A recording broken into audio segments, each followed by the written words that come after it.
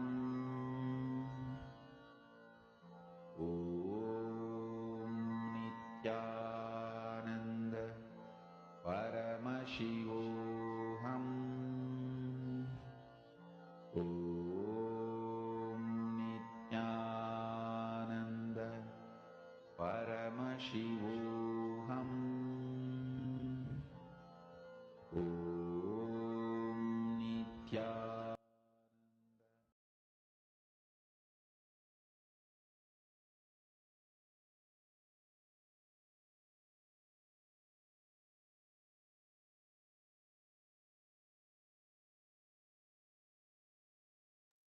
How many of you have started manifesting this power?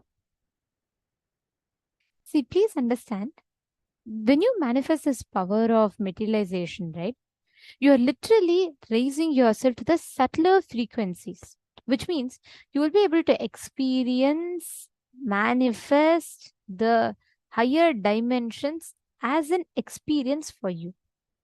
Now, let us enter into the next session where Swamiji is going to be revealing to all of us about integrity.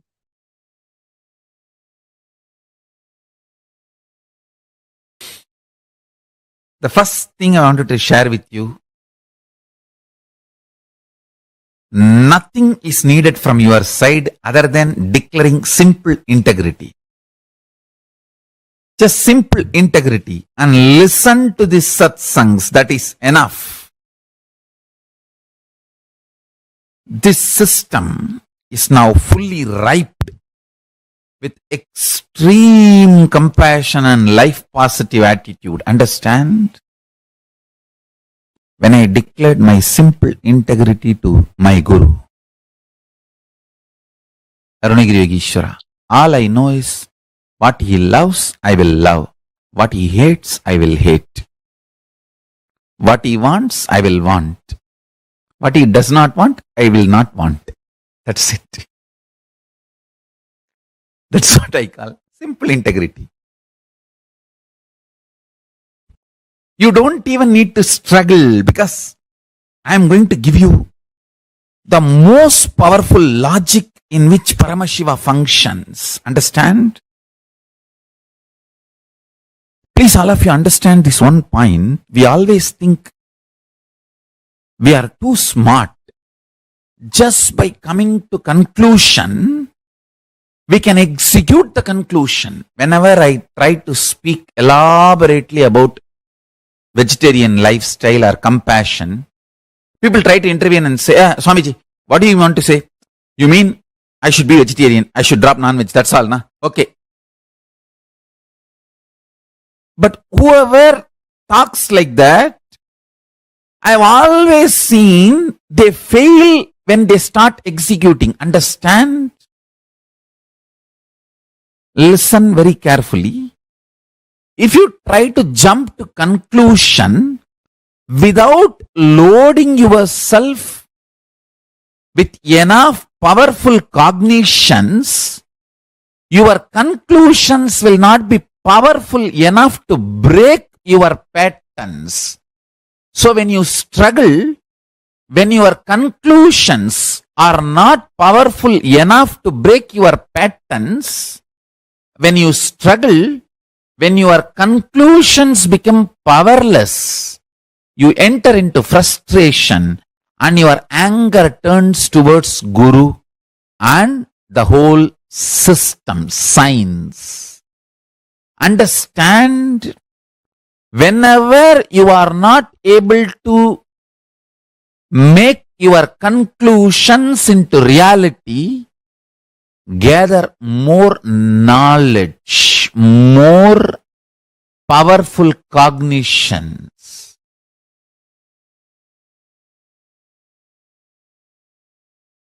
All the wrong ideas you have about life, body, mind, consciousness, time, universe, world, about anything, deleting all of it and updating yourself with the new software is what I call integrity. Listen, integrity is not moral. It is not moral. It is a frequency. Integrity with me means frequency.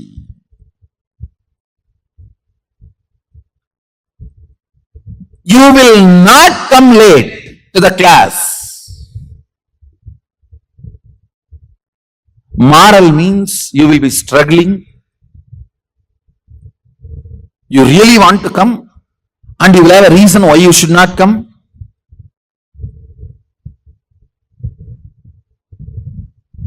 Absolute hypocrisy.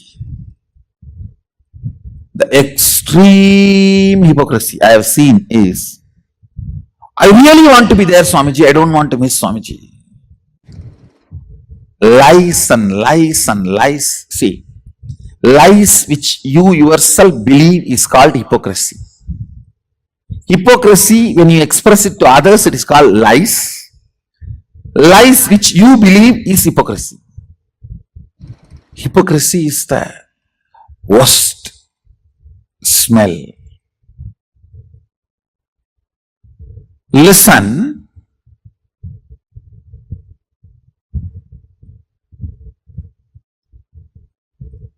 the simple direct definition of integrity is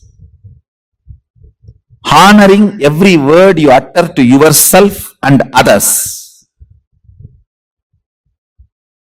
as life. Listen carefully. Thought currents you are entertaining is talks going on with yourself. Be careful about your thinking because you are listening. Be careful about your thinking, your thought currents, because you are listening. Even if you think,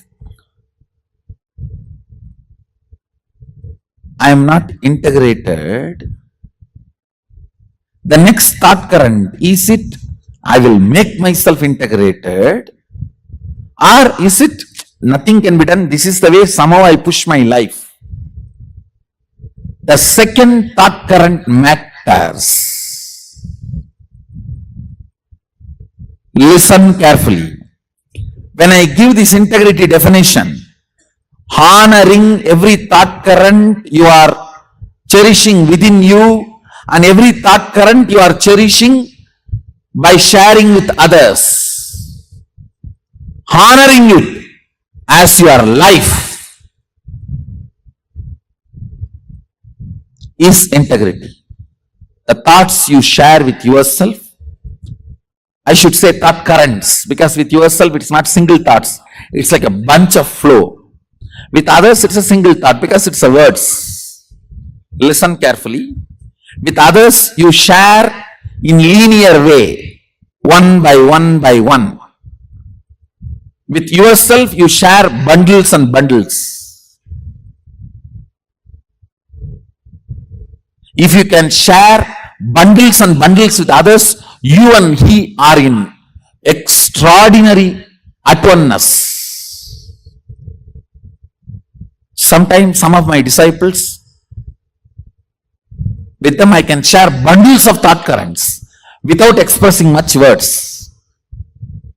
That is the way I received my teachings from Arunagiri Yogeshwara.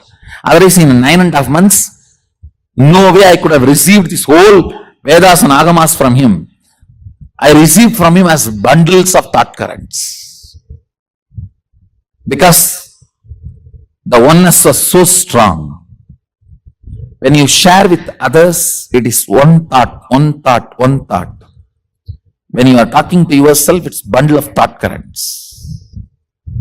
Whether thought currents with you or thought currents with others, honoring it as life.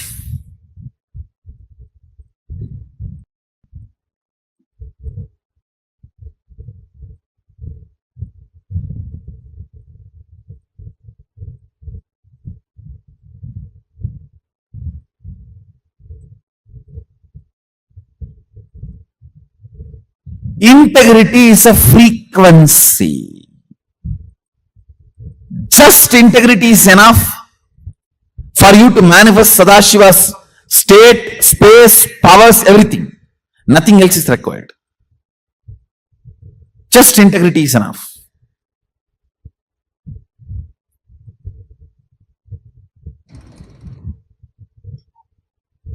You all might have heard, we have a third eye and it gets calcified by the fluoride. Same way, we have one more intra-organ called vak, not internal organ. Internal organ is the card box. It's called vocal cord. Intra-organ is the vak. Vak is the software of our vocal cord. Third eye. Physically also there is a third eye. And you need a software to operate the third eye. That software is what I am giving as third eye initiation. That physical software, if it is physical hardware third eye, if it is decalcified, we remove it by panchakriya and vegetarian food, this lifestyle. Same way there is something called vak. It gets calcified by all the lies you uttered from the time you started your life. Understand? Listen carefully.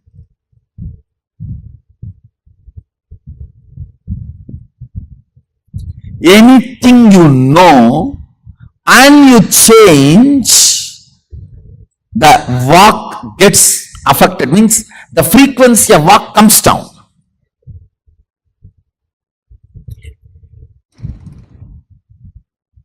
If your vak is raised to high frequency, I can give you one initiation, materialize. You will start materializing, that's all.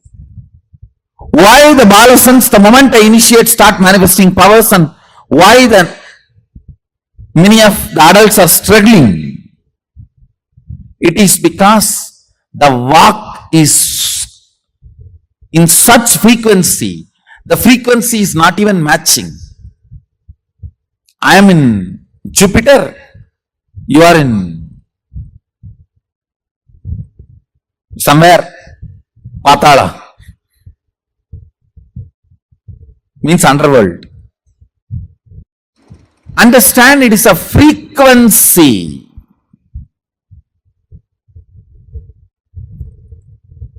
Getting you to integrity means two things.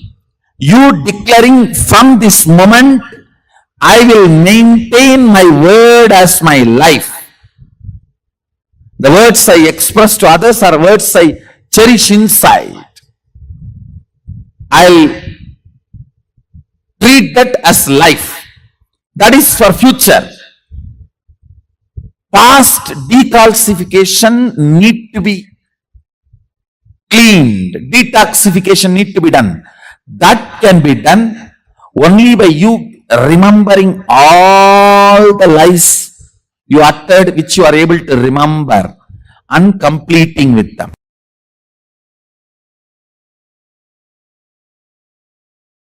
Strange conclusions you create in your life without simple integrity is what I call virus inside, which continues to keep you as a slave forever. This is the straightforward, most practical solution. You need to understand almost 99% of your conclusions, the cognitions you carry about you, life, strange stupidity. If I wear the black dress, today the whole day will be bad. How you came to conclusion? If I see somebody in the morning wearing black dress, the whole day will be bad. How you came to the conclusion?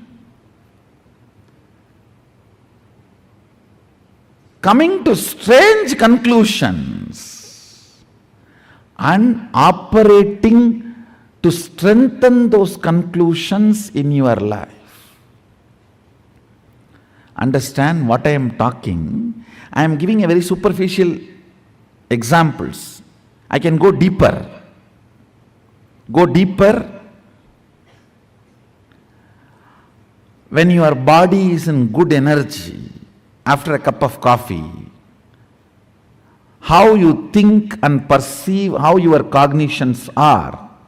When you are tired, bored, body is tired, how your cognitions and perceptions are. See, your cognitions, your irritations, your inspiration or boredom is not logical. It is just cup of coffee.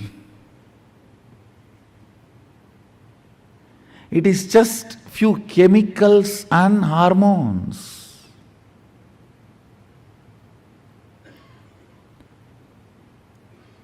Distrusting your cognitions and trusting integrity as your software. Listen. Just disowning all your cognitions, deciding to catch up with the integrity. Integrity means I am defining. Every thought current you cherish, you should put your whole being to fulfill it, because every thought current you cherish is a promise you are giving to yourself. Either you put your whole being to complete it, fulfill it, or you drop it and complete it. That's all is integrity towards yourself. Listen, I'll repeat once more. Every thought current you cherish is a word you give it to you.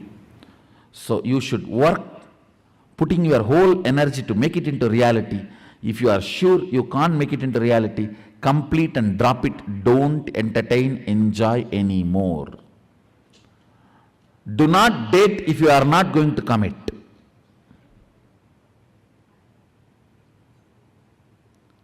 Same thing outside.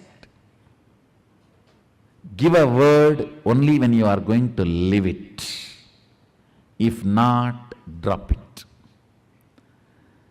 Just this one, only one, integrity, replace all your cognitions. Your cognition about God, your cognition about world, your cognition about life, your cognition about society, your cognition about your body, your cognition about your mind. Replace it just with this simple, straightforward integrity. The kind of a transformation you will go through, I tell you. In Ayurveda, there is a very simple one verse by a great Siddha. He gives deathless life, the art of deathless life. Take care, the throat is always clear. You will not have death. Looks so simple. One true, the statement is true.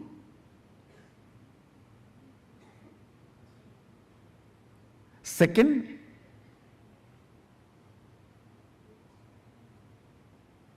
all problems start with your throat infection.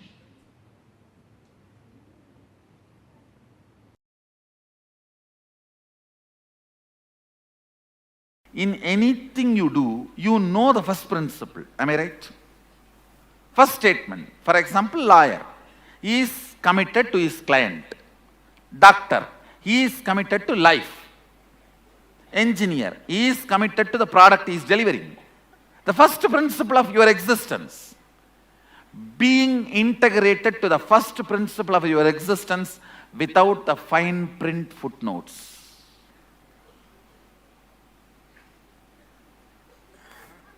See, all of you know the first principle of your existence, am I right?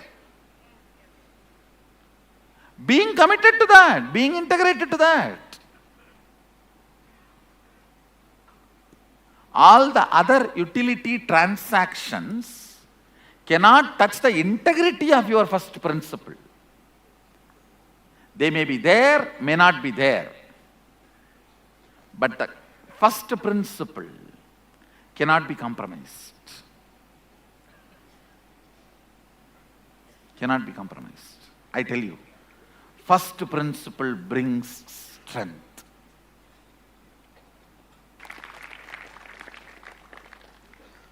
Understand? Integrity to first principle is strength.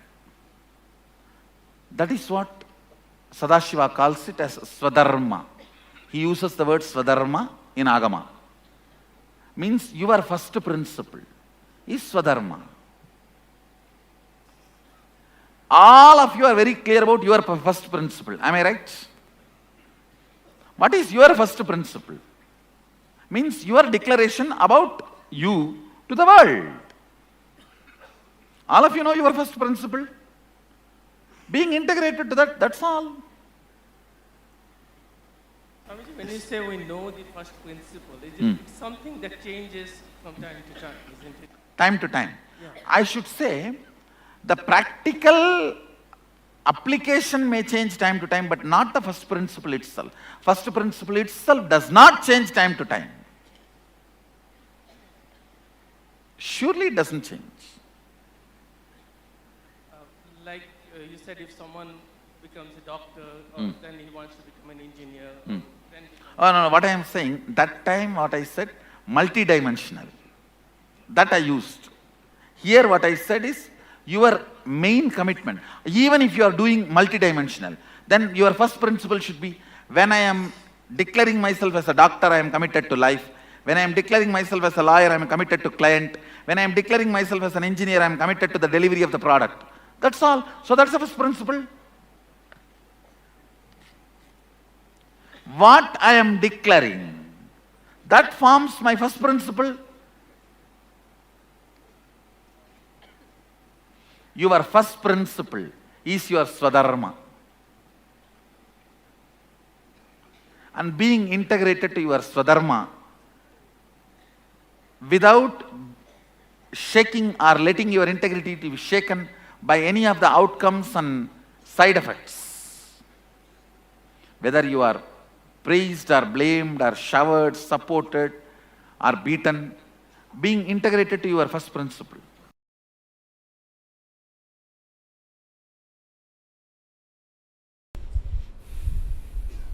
Integrity raises the prana level.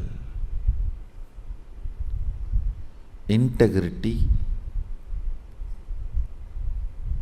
anything which your cognition cognizes.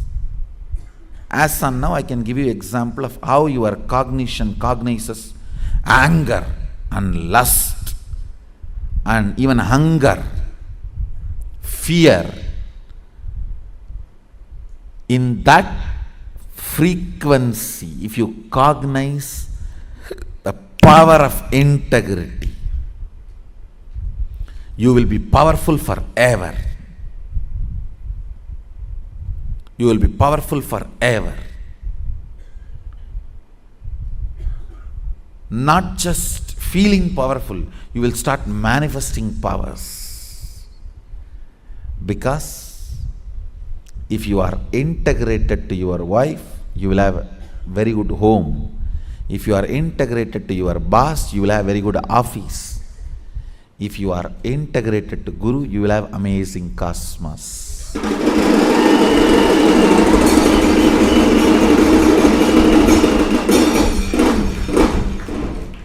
Your integrity is directly integrity to me.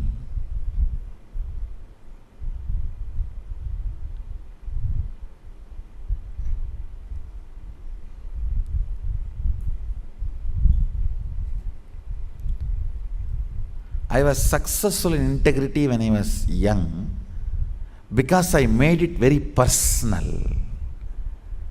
Like I have to get up and run because I am going to see Arunagiri Yogeshwara. It was such personal, intimate experience. I became successful in integrity.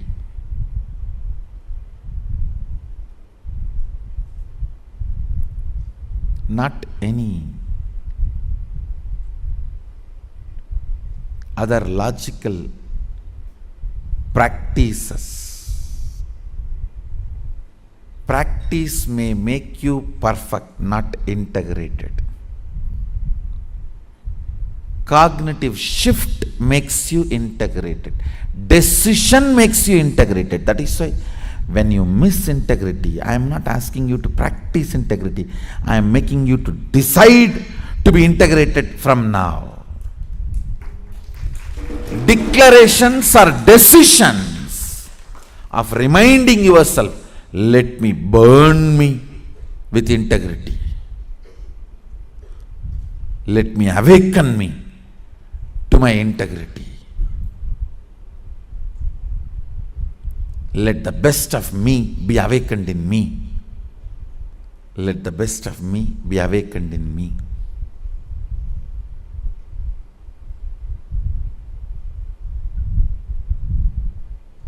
Let's make integrity as a cognition today. See, once it becomes cognition, your chemical change, you see, all your sleep, everything is just chemical change, nothing else. If you keep your tube in your mouth and early morning pour the coffee, you will just wake up. Your sleep is nothing but, your struggle with the whole sleep is nothing but half a cup of coffee. No,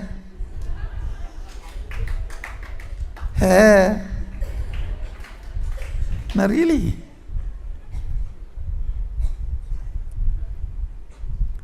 Romanceless relationships are all nothing but masturbation. Understand?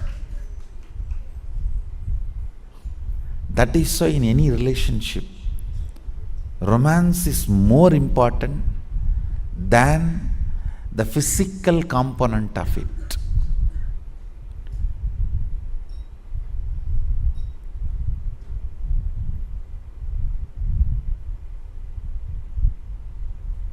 All your struggle with the sleep or tiredness or boredom is nothing but simple chemical imbalance.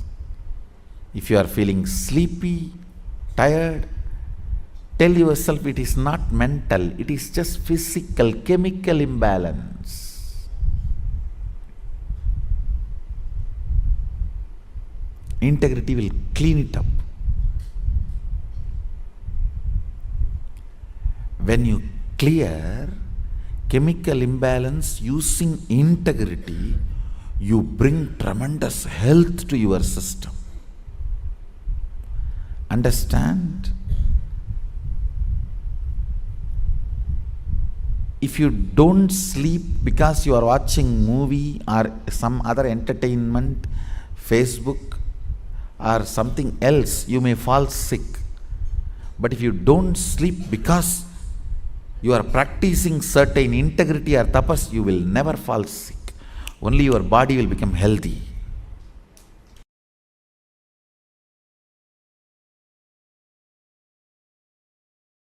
Sattvika Ananda person gets, I can't even describe the benefits, because the benefits happening in the physical level, in the muscle memory level, physiological level, psychological level. When the pitta in your brain that layer of pitta reduces, only then your system develops a power called eating its own dead cells and cleaning up, which is the energy of Rudra. Understand? Listen. Just now, few days before, one fellow got Nobel Prize for Physics. His research project, I studied his research project. Why he got? It is all about the science of how the body is eating its old dead cells and how it can be supported and encouraged. Please listen. For what he got the Nobel Prize now, at least 60,000 years before, elaborately Sadashiva describes. I can give you precise word. Now I think in English they use the word autophagy or something. I can give you the precise word in Sanskrit, in Agama, and the precise principle. Joy in the brain, first thing it does. Maybe some of my Adinavasis will be wondering, 24 hours last 6-7 days I was with him. When he read this, don't ask those questions. And precisely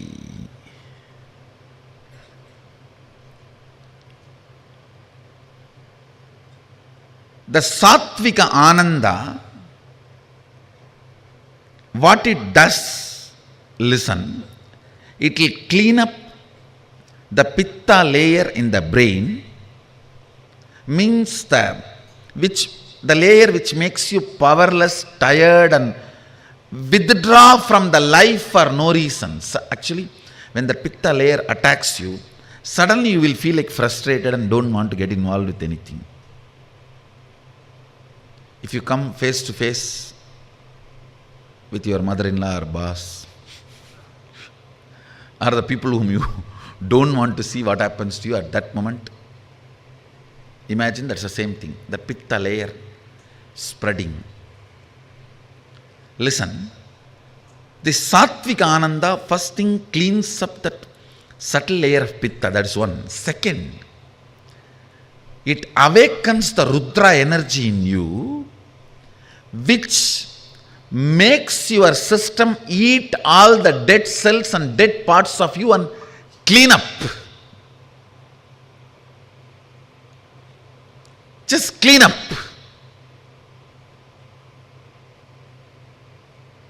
And this cleaning up is very important to keep you young, to keep you energetic, to keep you healthy, to keep you blissful. As long as this Rudra energy is alive in you, you will not die, you will be immortal. They will be highly efficient, highly integrated. Have a passion for Sattvik Ananda. Have romance with Sattvik Ananda. The non-violent bliss, peaceful bliss, where you don't hurt anybody, but it is joy for you. Grow more and more of Sattvika Ananda in your system. Activities which makes the Sattvika Ananda in your system, you will become efficient, you will become integrated, you will be just glowing, you will be completely healthy. The Rudra energy in you will be so alive. You will be young forever. It's an amazing beauty technique. Actually, if you are a participant in the Kirtan and jump, I tell you, so much of Sattvika Ananda, biomemory will get into your system. It will help you in every process so powerfully. See, especially when you jump and all, the bliss is inhaled by every pore of your body. Every pore of your body, the bliss is inhaled. It becomes part of your muscle memory, and biomemory. Of course, doing puja is surely sattvic ananda, but you don't use the whole body to do puja. But with these kirtans, it's like a whole body is used. The way your body flows with that, I can tell you, the level of integrity you have and the efficiency are the vision about life.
Nithyanandam.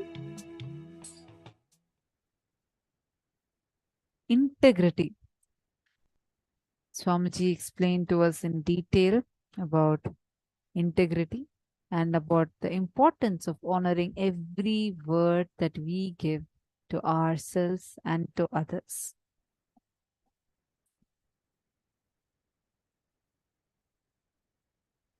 About integrity in the second day of the program, right?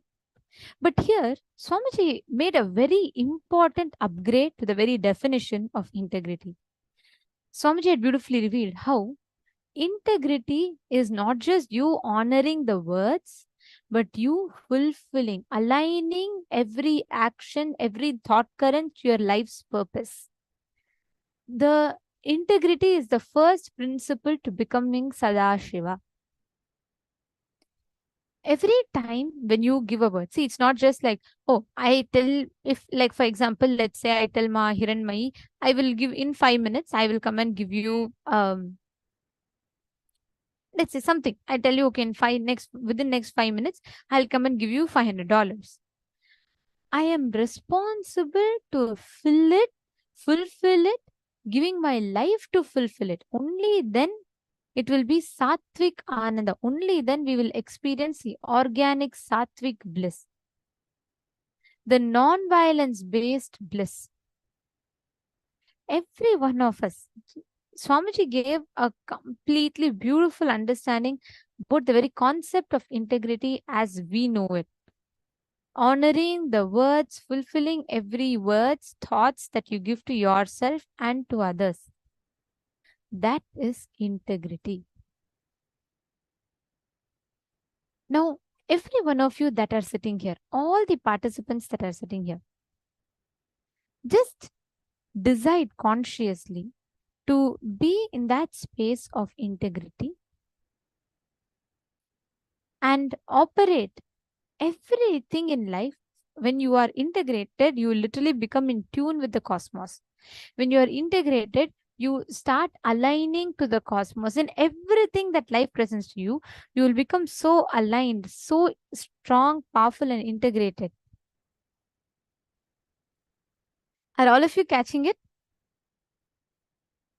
Okay, now can each of you post what is the understanding of integrity that you newly got?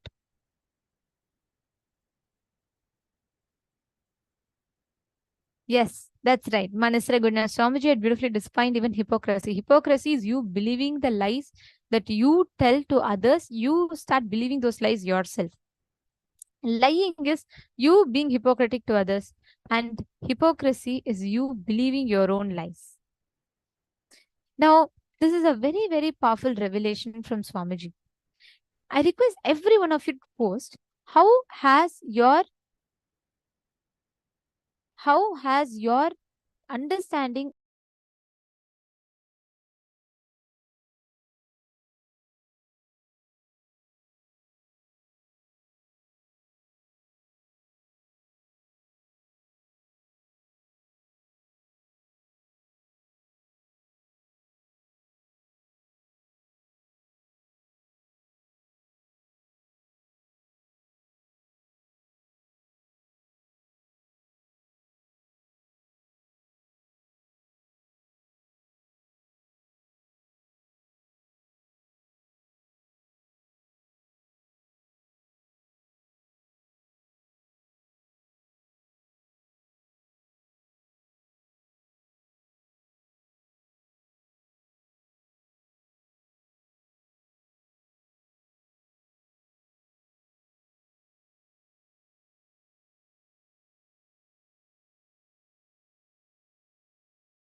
Sorry for the technical glitch.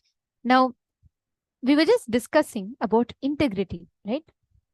Our previous understanding of integrity is, as we all understood, is just we honoring the words, thoughts that we give to ourselves and others. But here Swamiji revealed a very important truth. Integrity being and becoming the first principle. Okay, Ma Nitya Priyeshananda is asking a question. One doubt, Ma. What is to disengage from reality and consciously print what we want, Ma? The one-line explanation. Okay. Yes. I'm just seeing your question, Ma, so I'm just going to be answering that.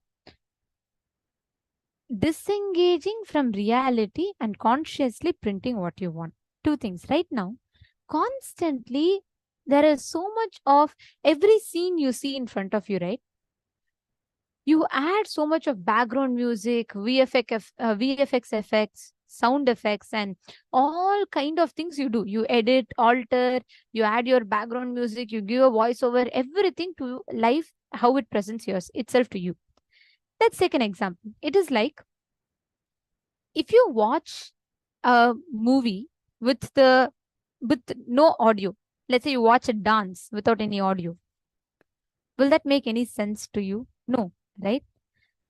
You will still watch it, but you will be disengaged. You will not necessarily be experiencing the same emotions as a person is supposed to experience when they hear the sounds.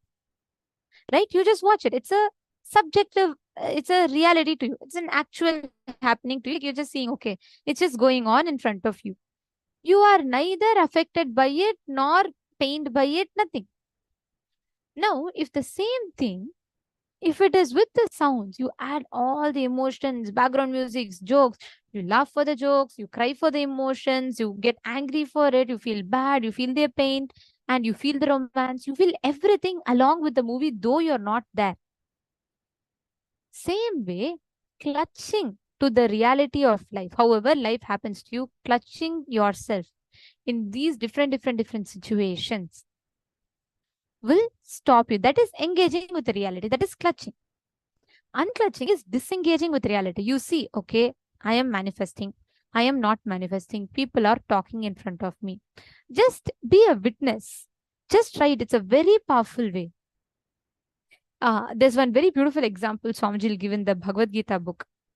Swamiji will tell, it is like you are walking on the road and you see a painter, like an artist. He is selling his painting to the customer. So the customer who buys it, he will see the painting value. The artist who sells it, he will see the money value. Now, from the customer's point of view, he will look more for, is this suiting, is this design proper, is it nice, is it something that I like? The artist who's selling it, he will see, is my bid okay? Is this the best bid that I can have for this piece of painting? Both will look at the painting from their perspective. But only a person who's witnessing both from the third person's view, he's neither going to buy the painting, nor he is going to spend any resource on the painting. He is just seeing the painting. Only the person who's just seeing the painting can actually enjoy the painting. It is such a beautiful example that Swamiji gives. Because if you are either the giver or the receiver, both ways are affected by reality. If you're just a witness, you're just a witness. You're not affected by the reality. Ma Donna is asking, is unclutching same as completion? Yes. Unclutching leads to completion. Completion leads to unclutching. Ma Diana Spilov is asking, sometimes lying isn't so black and white. Is there ever a gray area? Like if you need to help someone in a certain way, to protect them or to help them, is it okay? The integrity, Swamiji beautifully defines, is the thought current which you cherish. The thought current with which you operate. When you are saying you are lying to protect someone, That Swamiji tells, ma, if your action is aligned, if your thought current and action is aligned to your purpose of life, your swadharma, that is where the subjective principles, the dharma, the righteousness of life comes into play. For a person A, something might be right. For a person B, something might be, that same thing could be wrong. But are you integrated to your first principle in life? That is what matters. So as long as you are integrated to your first principle, then it is fine. And what this first principle means. For example, the fundamental declaration, cognition that you have declared as you to the world and to yourself.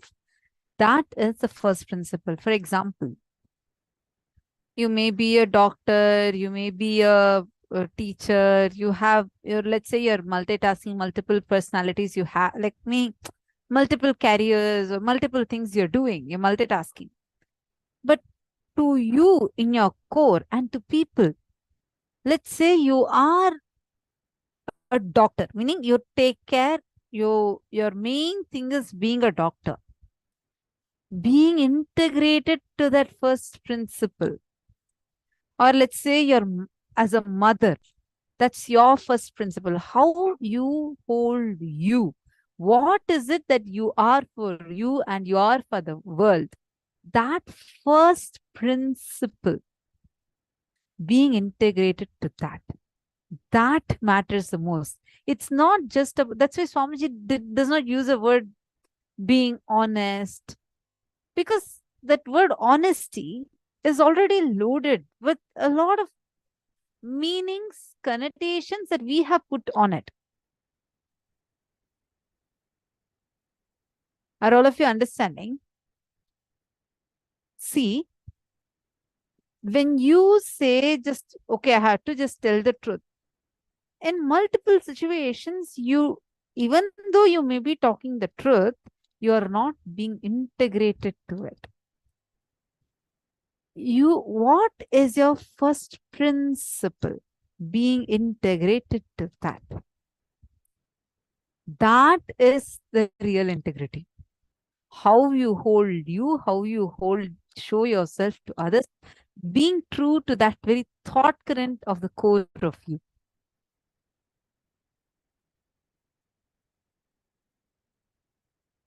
Anna is asking, is unclutching the same as completion? Unclutching is when you are witnessing your thoughts. See, both of them are, unclutching and completion, both of them lead you to the same space, but the techniques are different. In unclutching, you just unclutch, witness the thoughts, you don't clutch to anything. It's like an instant way you reach the space of completion. Completion is where you go relive and relieve yourself from that. So, but both of them lead you to the space of unclutching and lead you to the space of nirvikalpa samadhi.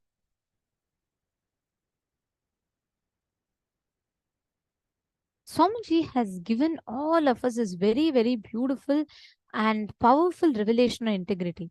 See, when you align, decide, you just make a decision saying, from this moment onwards, whatever I know as integrity, I am going to be sticking to it. I am going to be aligning to it. You don't need to wait for the best for you to know everything and do. No. Whatever you know, start with that. That itself is enough for you to manifest the most powerful experiences in life. Integrity is nothing but you just tuning yourself into reality. That is integrity. Tuning yourself into reality is integrity. Whenever you bring yourself to that awareness, saying, whatever I know as integrity, I am going to tune myself to that. That is enough. That itself will give you the experience of the highest form of integrity. And that itself will raise you to experience the powers, the different powers of life. Getting it? Catching it? Okay. So now, in the same space, I request every one of you, that are deciding to be integrated in life. I request all of you to please post that commitment, that declaration in the chat.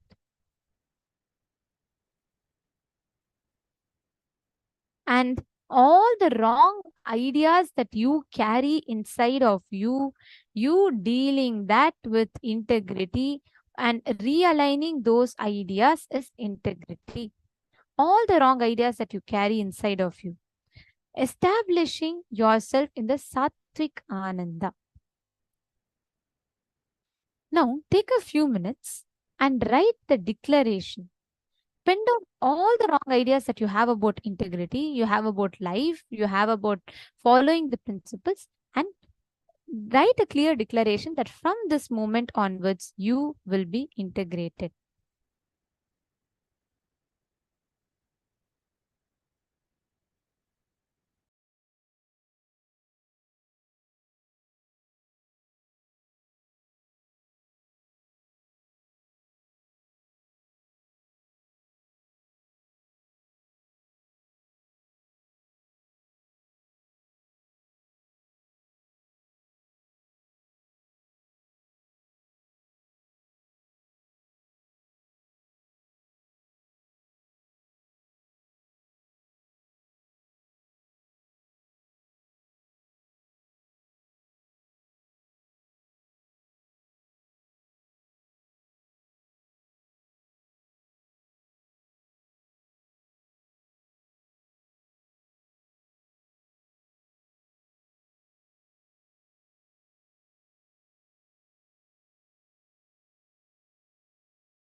Now, beautiful. Now that all of you have posted your declarations, each of you have posted your declaration of how you are going to be manifesting integrity.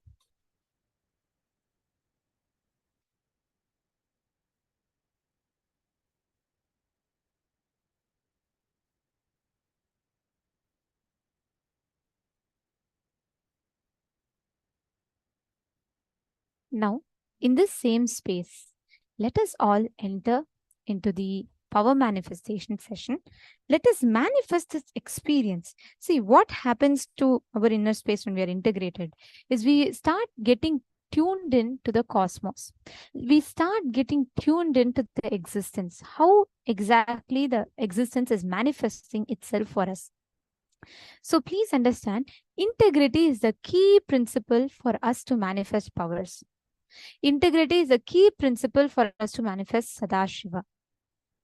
Getting back to integrity, getting back to the space of integrity is what makes us manifest the highest experiences in life.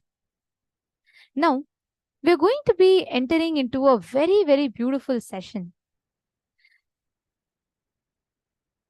Understand, it's very beautiful. Each of you have posted your commitments to take up, become integrated. Each of you have posted how you are going to be fulfilling integrity and fulfilling every word you give to yourself and others in life. Now, with this declaration in our inner space, we are all going to be entering into a very beautiful session, understanding about the Siddha tradition. So let us all now listen to the revelation.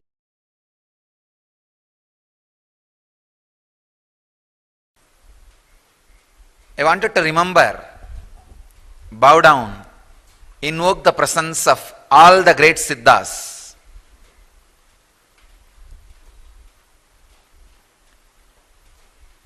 With this stotra, திட்டமுள ஆரியனில்லாது நோக்கச் செய்த சிவவாக்கியந்தான் நூலேயாதி பட்டினத்தார் பாடலொடு புலம்பல் ஞானம் பத்திரகிரி அருட்புலம்பல் பாம்பாட்டிச் சித்தர் வட்டமரை இடைக்காடர் அகப்பைச் சித்தர் வடிவற்ற குதம்பைக் கடுவெளியாஞ்சித்தர் தொட்டுரைத்த குருமுனிவர் அழுகன் சித்தர் துறை நின்ற நந்தீசர் நாமதேவர் தேவரொடு கொங்கணவர் ரோமநாதர் திருமூலர் கருவூரார் பொதிகைச் சித்தர் ஆவலொடு இவருரைத்த ஞானமையாவும் அவனியுள மனுக்களெல்லாம் அறியவென்றே பாவலரை நாவலரை பண்டிதோரை பற்பலவாம் பெரியோரை பணிந்து கேட்டு மாவிதமாய் பிழையின்றி திருத்தஞ்செய்து மாசரவே அச்சியற்றி மகிழ்ந்தவாறே. This is the stotra, preface of Periyanyana Kovai, where all these great Siddhas are remembered.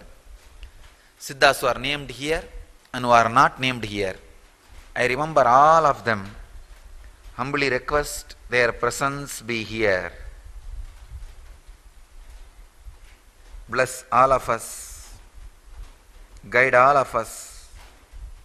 Understand and experience and radiate the great Siddha tradition.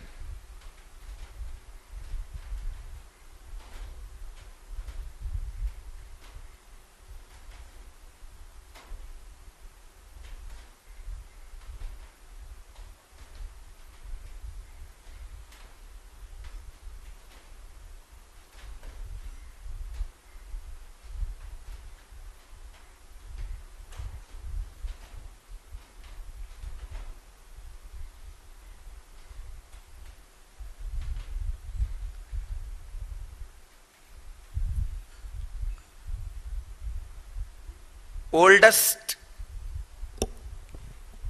greatest, most secret and ultimate powerful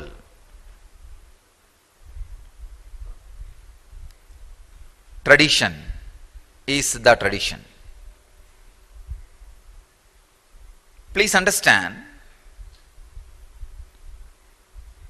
all the word I uttered, I am responsible for it. Oldest, most effective, most powerful,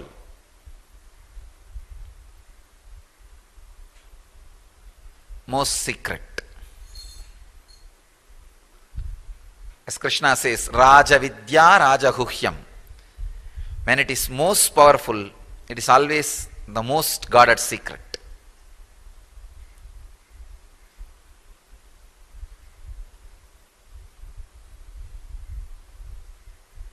It is the greatest science of the inner world, comprehending all dimensions of the inner world. Medicines to heal the body, techniques like yoga, pranayama, kriya to heal the body and experience extraordinary powers in the body and have spiritual awakening, spiritual experience in the body.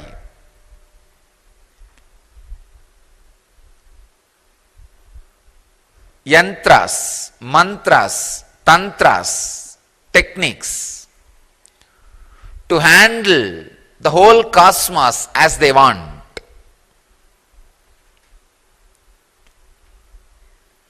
Siddha tradition is doing tradition. Please understand. It is not just being, not giving you the dry answers. Oh, it's all illusion. Why are you bothered? No.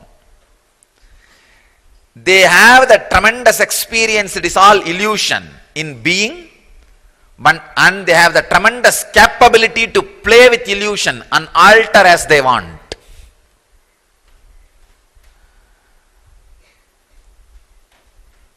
The most practical, life affirmative spiritual tradition is Siddha tradition.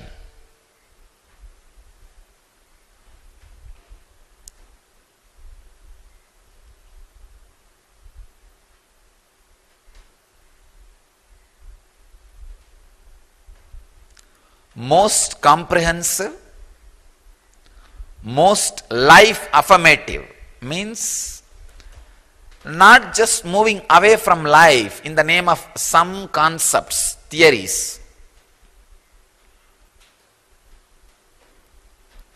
Working with life, playing with life, and just very playfully expressing all kinds of energies and experiences. Siddha tradition is the only tradition who has pill for enlightenment. Understand? They can give enlightenment just like a pill, and it is doable. They have done it. As the living representative of that tradition, I promise the world I'll do it for you guys.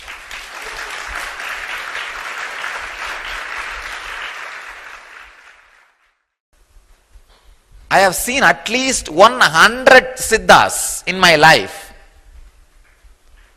Please understand, when I use the word siddha, means expressing extraordinary powers in physical body. I have seen an old man who has nobody, just lying in a small Ganesha temple outside the Arunachaleshwara temple.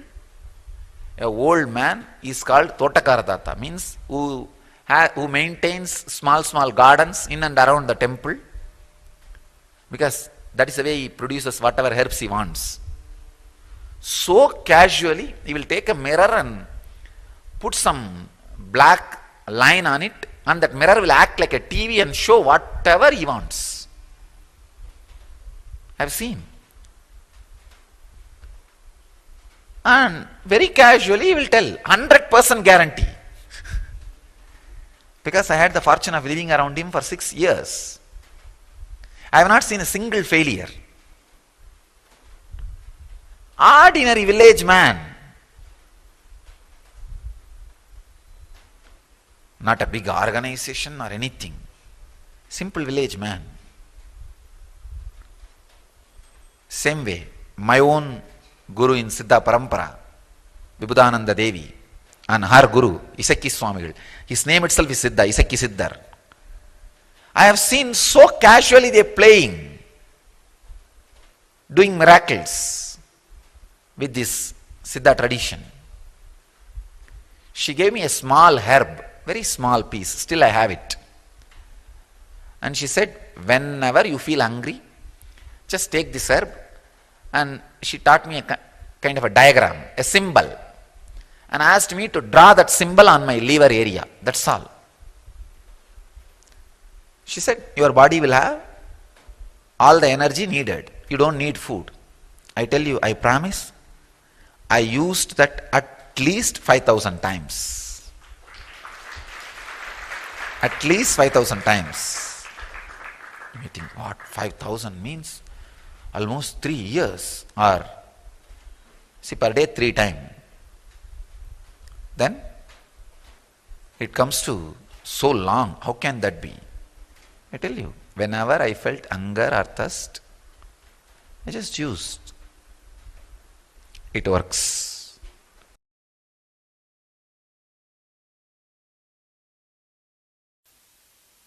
Just like Ganges civilization,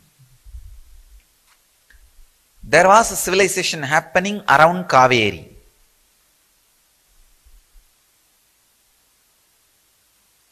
One fortunate thing with Kaveri is, the Kaveri was flowing in the area where a lot of hills, intense, dense forest.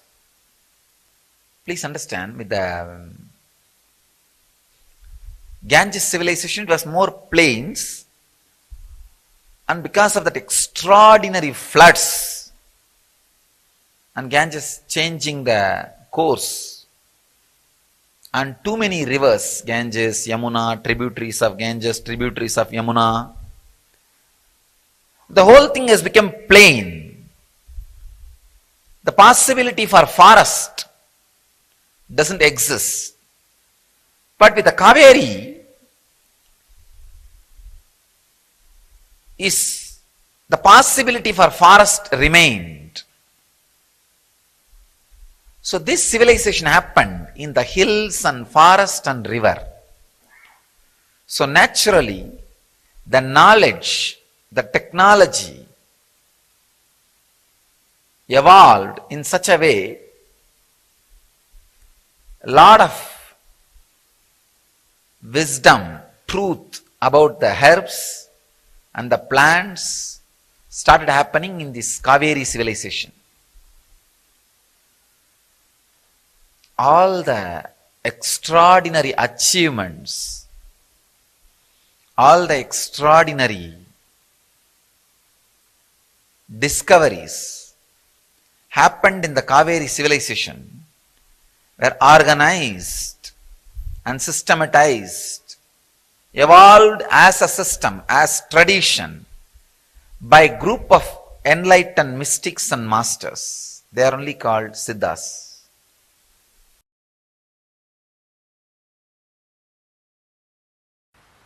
Annamaya Kosha miracles, thousands of herbs are used. For Pranamaya Kosha miracles, the neem and sandalwood tree is used. And the Manomaya Kosha miracles, the Manomaya Kosha miracle means the awakening of the non-mechanical parts of the brain. For that, usually tamarind is used. Tamarind is programmed.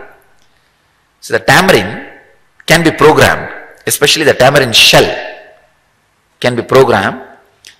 The tamarind shell, if it is taken and processed and given,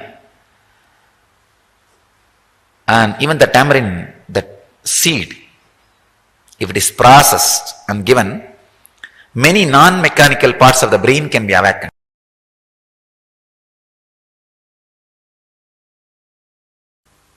Astral travel in Siddha tradition.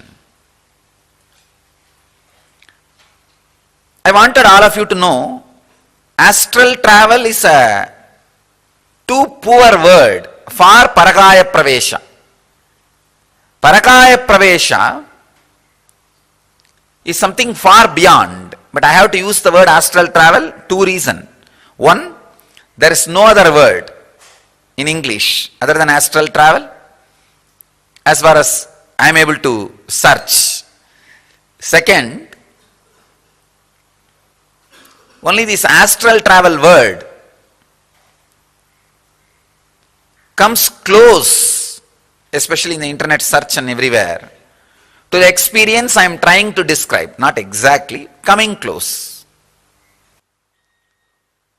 This Parakaya Pravesh also, if you understand, it will be enlightening directly. So I was describing yesterday, 4 levels of Parakaya Pravesha. Moving from one body to another body. 4 levels. 1, moving into a body which does not have life. A conscious person moving into a body which does not have life of its own. In that also there is 2 categories. 1, the dead body which had life. Another one thing, created body which never had a life, the Trimenis, the deities. Even that comes under the same category only. The Prana Pratishta, even that comes under the same category. Please understand 2 things. A dead body which had life, which do not have life now. And body which never had life even earlier. These are the 2 categories of, in this first category, giving life to dead bodies. That is why even the deities, before the energizing process, you will be surprised to know, they will make a effigy of deity in straw, and that will be taken round the temple in which the deity is going to be installed. It will be burnt and Shraddha will be given. So first, the quality of the dead body will be cleansed. Then the life will be infused into the deity. You will be shocked if you know the complete ritual. They will give the bali to the bhuta or preta. See, first the statue, the idol, the moment it is completed, the carving is completed, it is considered as a preta.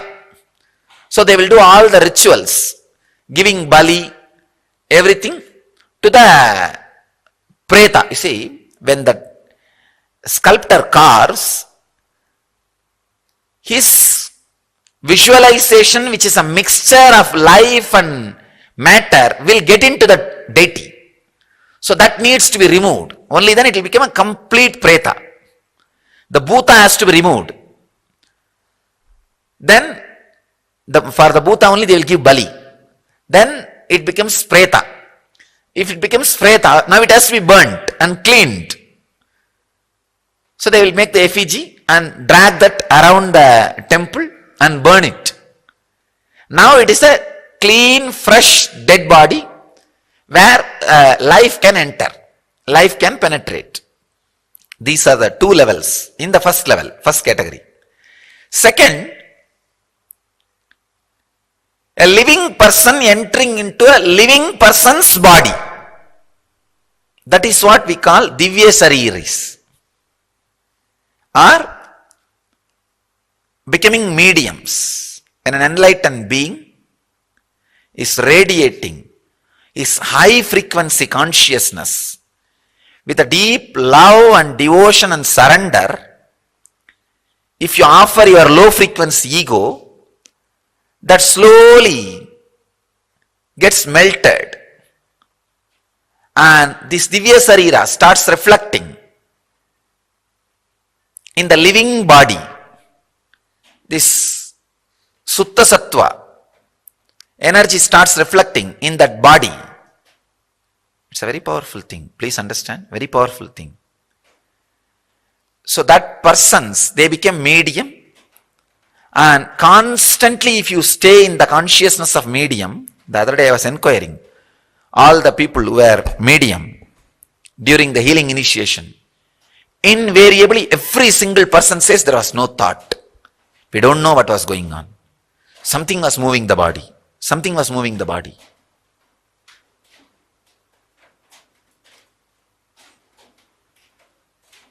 few rishis are grumbling and grudging against the Gopikas in Bhagavatam. How many years we are struggling and suffering to have that no-mind experience.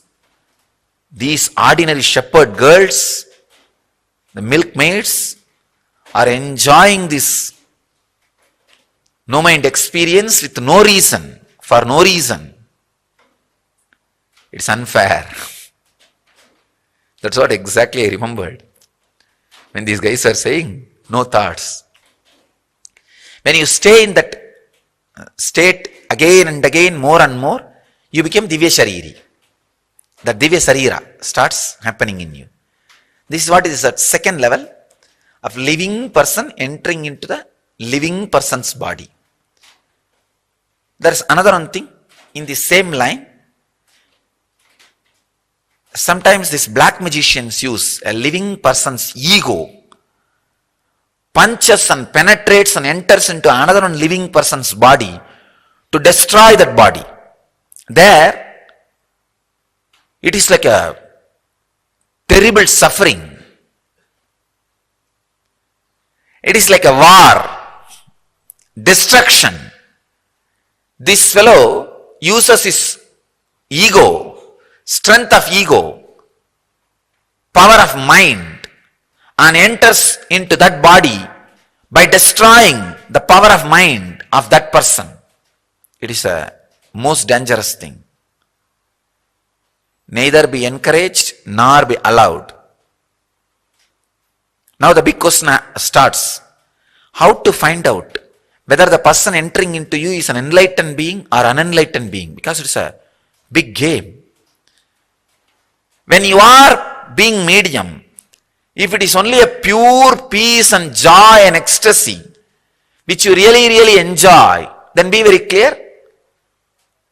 You are only a medium to the enlightened being. You are a Divya Sariri. Then go with it again and again as much as you can. If you are not enjoying, if it is a terrible suffering, when you are out of that medium state, if you are feeling, no, I will never do this again. This is not for me. Terrible, uncomfortable feeling, a terrible, terrorized feeling. Night you are having very wild dreams, suffering. You are only becoming more and more dull after every session of being medium. If that is the case, then understand it's a black magic. You need to escape from that place immediately. Never ever be a medium. Never ever allow that person to work on you. Never ever enter in his breathing space. This is the scale. Please understand, it's an important thing you need to know. After being a medium, if you feel completely elated, ecstatic, pure awareness, I can give you some straight things. Morning when you wake up, next day morning, everything will look more fresh, more green, more alive.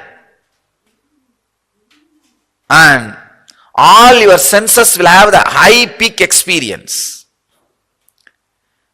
The eyes will become fresh. The mouth will become more sweet. The ears will be able to hear very sensitive sounds. The body will be having the hangover of the high ecstasy. All the senses will become sharp. Patanjali describes Suddha Sattva, experience in Indriyas. Please understand, it is not even eyes becoming fresh. The power which sees through the eyes will become fresh. That is the truth, you see.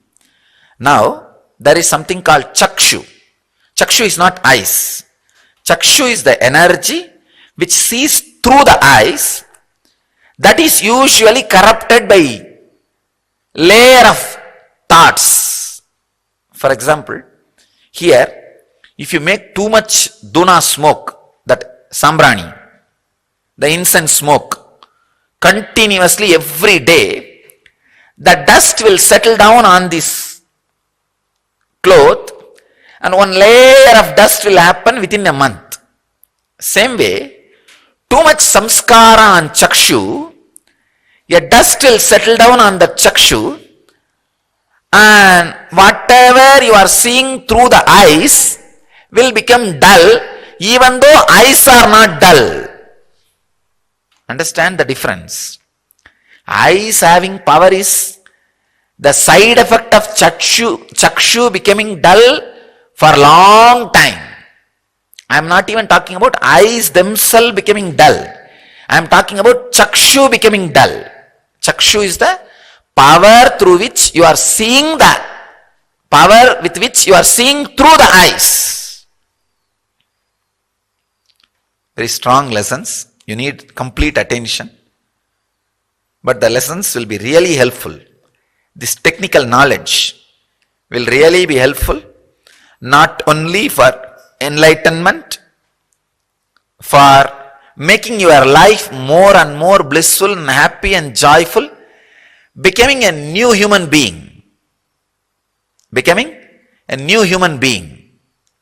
Understand? If you cooperate as medium, and if your chakshu becomes pure next day morning, you feel, oh God, things are so fresh, alive. Then you are traveling in the path of Divya Sarira. Mouth having a deep taste, not just the mouth, the deeper mouth. It's called annak. In Tamil we say the part which hangs inside your tongue, the deeper mouth, this area. That inside the throat, feeling intense sweetness or a very sweet smell being experienced in the nose. That is what is the perfume of Divya Sarira, of the Master. Understand? Perfume smell of Divya Sarira of the Master. This is the second level, Paragaya Pravesha, astral travel. The third level, the Siddha who doesn't have body entering into a dead body.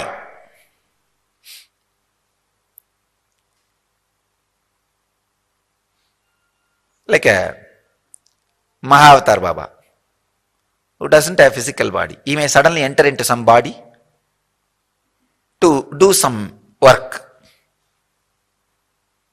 to bless people, to initiate. It happens. And same way, Siddhas who don't have body entering into, first thing, Siddhas who don't have body entering into a living body, Siddhas who don't have body entering into a dead body. These are the next categories. Understand? 4 categories. I'll just give the essence. Person who is having the body, entering into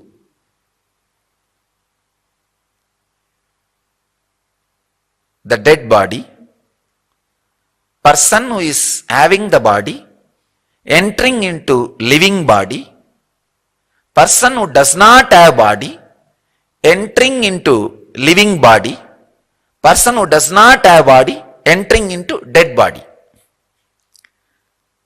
If you understand all these 4 things, in different level, it will help you.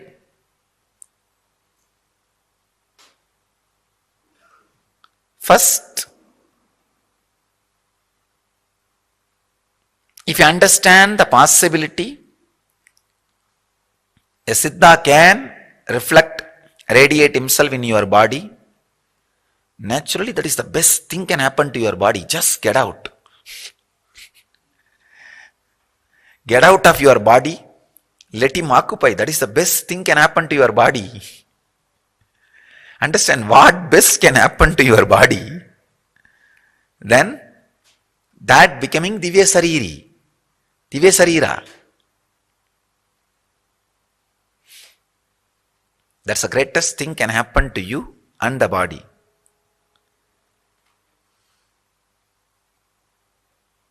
Second thing, if you know the possibility of the Siddhas who don't have body also can enter, feeling connection with the masters who don't have body will be established in your life in a very strong way. Shiva himself is a great Siddha who doesn't have a physical body as on now. Who can take, but who doesn't have. You can always request him to reside in your body.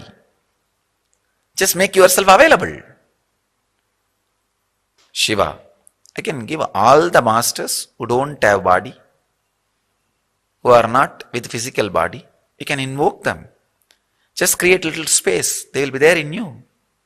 It can become a very powerful practical tool, technique for your enlightenment. Not just a story. So the first thing, Siddha with body entering into dead body. That example is the Tirumular. Tirumular entering into a shepherd guy's body and making him alive. Second, a living Siddha entering into a living body. That's what the example of our mediums. Third, Siddha who doesn't have body living entering into the body. Like Mahavatar Baba, many times I've seen many people. Mahavatar Baba lands and blesses them, enters their body and uses. Siddhas who don't have body entering into the dead bodies and making it alive, still it happens.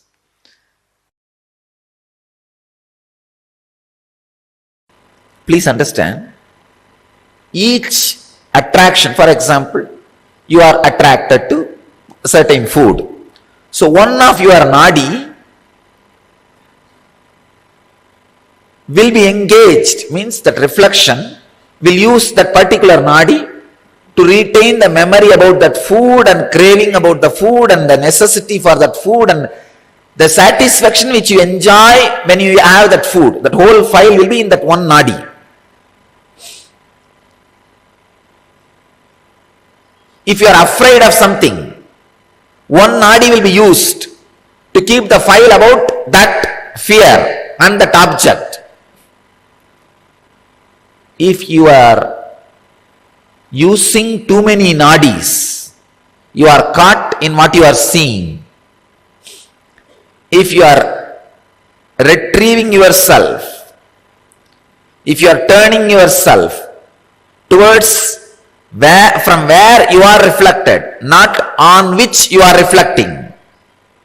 Please understand. On which you are reflecting is worldly life. From where you are reflecting is spiritual life. If your life is flowing towards on which you are reflecting, it is worldly life. Pravritti, in Sanskrit we call. If your life is reflecting on from where you are reflecting, it is called nivritti, an enlightenment life. In the 72,000 nadis, if at least 10,000 is centered towards from where you are reflecting, all other 62,000 is reflecting on which you are reflecting, you will be balanced. All I am asking is just to dedicate 10,000. Means maybe 1 hour or 2 hours of your life being centered on the higher ideals. Your actions and thinking at least 1 hour or 2 hours being centered on the source from which you are reflecting. That's all I am asking, nothing else.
Is one of the most beautiful traditions, like Swamiji explained to all of us, right? We had the ability to store energy and the intended experiences in certain herbs and transmit. Siddhas are the spiritual scientists, like how we have scientists, we have people who discover medicines, we have people who discover um, different types of things, right? The products for us to use.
the uses of medicines, how you can use certain medicines, how you can use certain herb to transmit certain energy. Everything is clearly discovered by our spiritual scientists who are the Siddhas. And these Siddhas, they have, like Swamiji was saying, even the experiences such as enlightenment, they were able to transmit to others through a certain herbs. And actually, during the Sadashivoham in 2016, right? How many of you here came to Sadashivoham? I'm sure a huge set of people from here would have come. How many of you have been there in Sadashivoham, received the mandalas?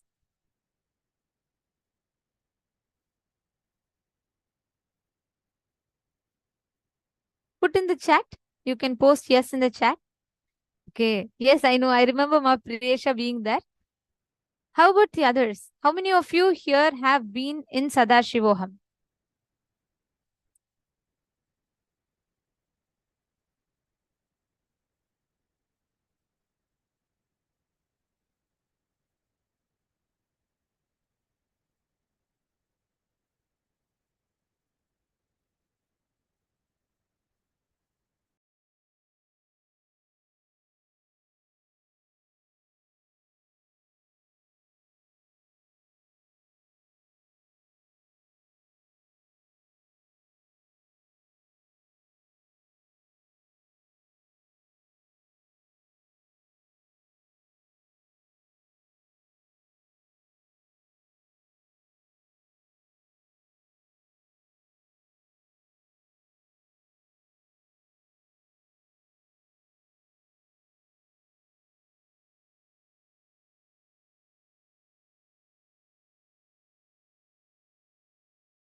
Sorry for the technical glitch. Yes, like Swamiji had revealed the signs in the Siddha tradition.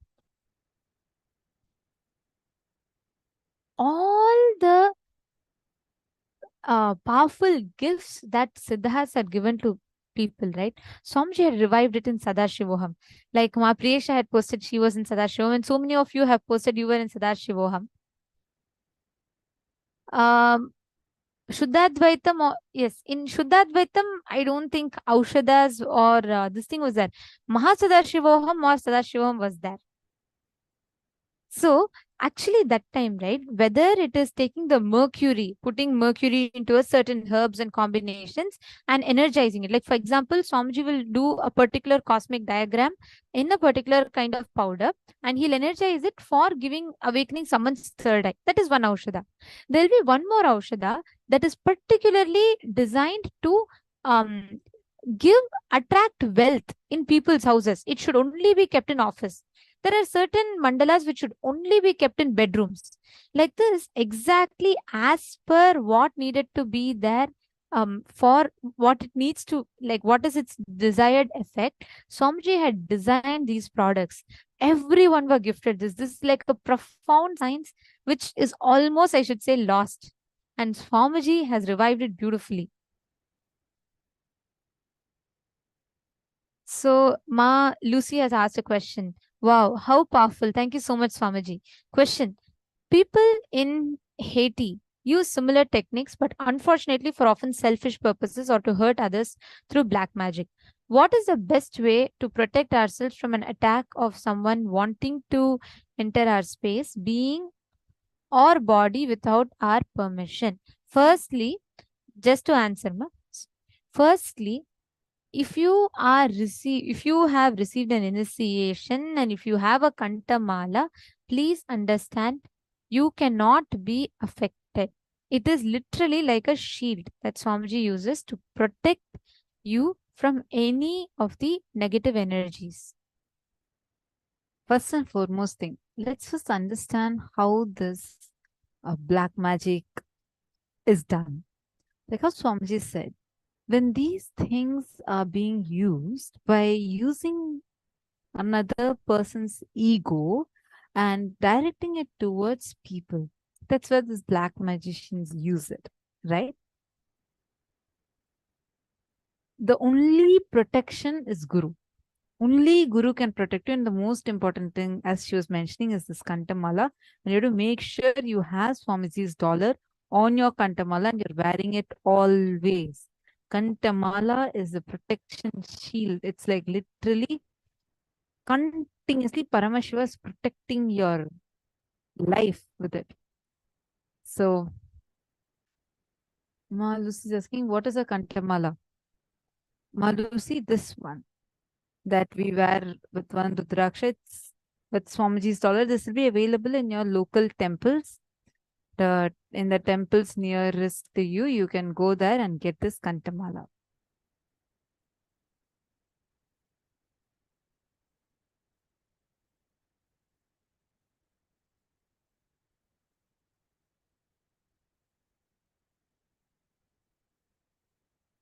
Manavamani, that was called as the enlightenment pill that Swamiji had given to us. In Sadashivoham, you're saying that you got a diet with divine powder in it. Actually, it's the enlightenment pill that Swamiji had given to us, filling it with the Garbha and the Viryam. It's a very, very, very powerful process Swamiji had done and given in Sadashivoham program. In Mahasadashivoham, it was Aushadas.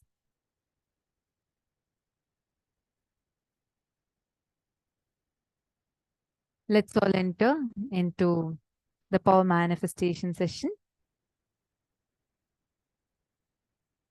See, Swamiji is actually reviving all these traditions. Whatever we are learning, Swamiji has been very actively reviving these and gifting these to us, the most ancient sciences to us.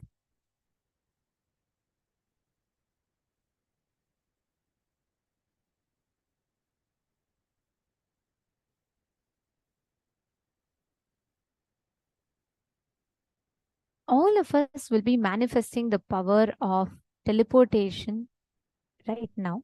So what we are going to be doing is, I request every one of you to pair up with one person. So now from morning we did where we created things, right? We created consciously, we 3D printed what we want. And understand these are all advanced powers. So if you're not yet able to manifest and you're still not started manifesting it, don't worry. It will take time. But the key here is when you manifest it today, you are given that experience, that powerful experience in subtler and subtler levels. You'll be able to start awakening the powers. Like Swamiji tells, when you manifest 10 powers, the first 2-3 powers start manifesting easily in you. You're understanding? So now what we're going to be doing is, you're going to be taking 2 cups. Okay. You're going to be teleporting a powder from cup A to cup B.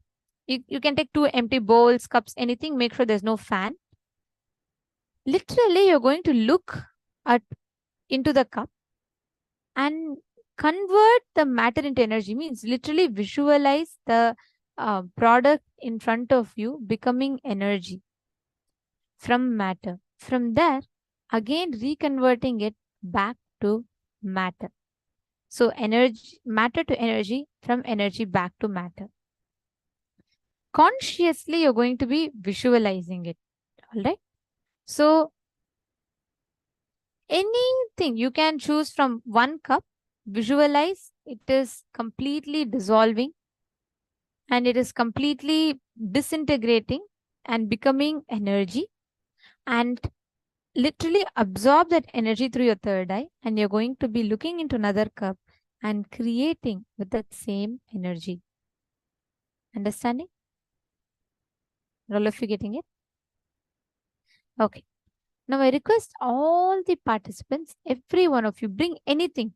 Even you can bring your Atmalinga, you can keep anything and manifest it on it. Especially if you are connecting to the deities. Let's say you feel like, Swamiji is giving. I don't know my ability, but I know Swamiji will give me. Just bring Swamiji's murti and keep it. You will see, just ask Swamiji and you will start seeing how it intensely manifests from that deity. So just sit. I request every one of you, all the participants, to just sit. Start manifesting Shanta Mahavakya.